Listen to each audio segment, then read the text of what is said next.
नमस्ते। आस्था ज्ञान चैनल में आपका स्वागत है। सोमवती अमावस्या व्रत कथा।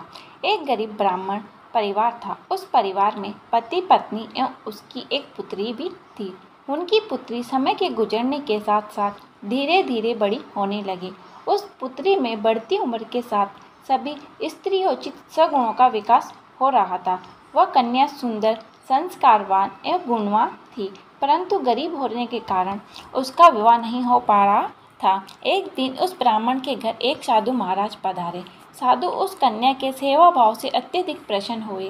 कन्या को लंबी आयु का आशीर्वाद देते हुए साधु ने कहा कि इस कन्या के हाथ में विवाह योग्य रेखा नहीं है। तब ब्राह्मण दंपति ने साधु से इसका उपाय पूछा।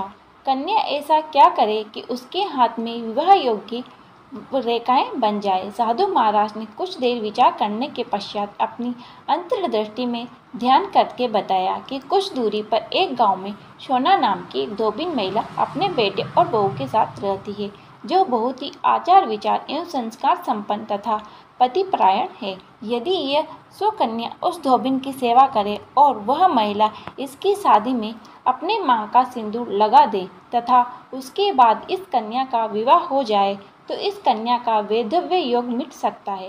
साधु ने यह भी बताया कि वह महिलाएं कई बार आती जाती नहीं हैं।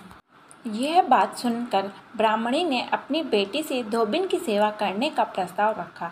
अगले दिन से ही कन्या प्रातःकाल ही उठकर सोना धोबिन के घर जाकर साफ सफाई एवं अन्य सारे कार्य करके अपने घर वापस आने लगी।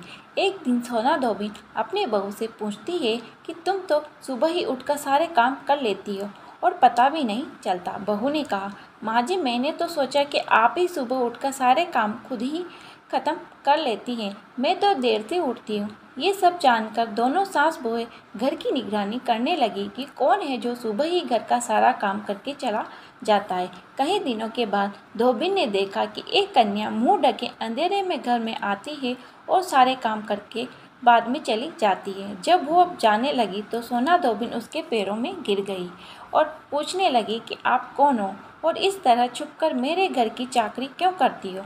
तब कन्या ने साधु द्वारा कही गई सारी बात बताई। सोना धोबिन पतिपरायण थी, अतः उसमें तेज था। वह तैयार हो गई। सोना धोबिन के पति थोड़ा अस्वस्थ थे। उन्हें अपनी बहू से अपने लौट आने तक घर पर ही रहने को कहा। सोना धोबिन ने जैसे ही अपने मांग का सिंदूर उस कन्या की मांग में लगाया, सोना धोबिन का पति मर गया। उसे इस बात का पता चल गया। वह घर से निराजल ही चली थी, यह सोचकर कि रास्ते में कहीं पीपल का पेड़ मिलेगा तो उसे भंवरी देकर और उसकी परिक्रमा करके ही जल ग्रहण करेगी। उस दिन सोमवती अमावस्या थी। ब्राह्मण के घर मिले पुए पकवान की जगह उसने ईंट के टुकड़ों से 108 बार भंवरी देकर 108 बार पीपल के पेड़ की परिक्रमा की और उसके बाद जल ग्रहण किया। ऐसे करते ही उसके पति के मृत शरीर में वापस जान आ गई। धोबिन का पति फिर से जीवित हो उठा।